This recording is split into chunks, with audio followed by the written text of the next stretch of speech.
So, and then you factor in a lot of, particularly where we are in rural Appalachia, that a lot of people have never, they've never had to deal with anything like this, and whether it's the land, the amount of people we encounter to this day that can't read is astonishing. So they Really? can't even read an application. So that's why our service coordinators, it's so important that we walk beside people.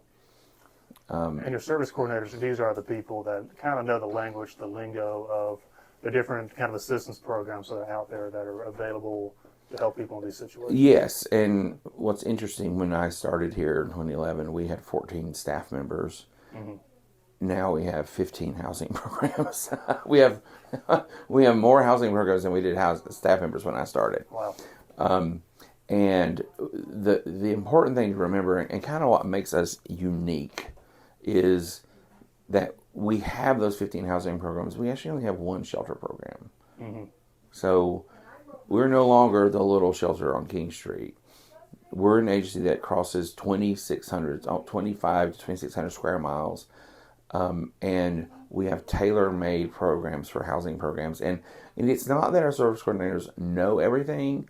They know how to navigate the system. The important thing about our service coordinators is we meet people where they are. Mm-hmm. So whether that's a lady that came in, she needed 4 months to save up her money. We worked to find her housing, and she was in and out of here.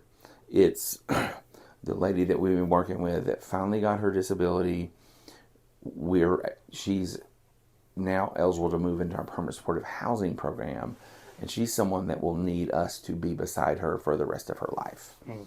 So we have varying degrees of our programs where we get money from different avenues, whether that's family housing, whether that's domestic violence. We have 2 domestic violence programs, a family program, transitional housing program, permanent supportive housing program, and scattered housing. And those are people living with a disabling condition that some of them will eventually move on. Some of them, That's fine.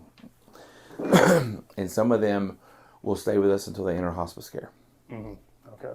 So there's a mix of people who come through once, more or less. They're pretty resilient people. They're going to go on and be fine.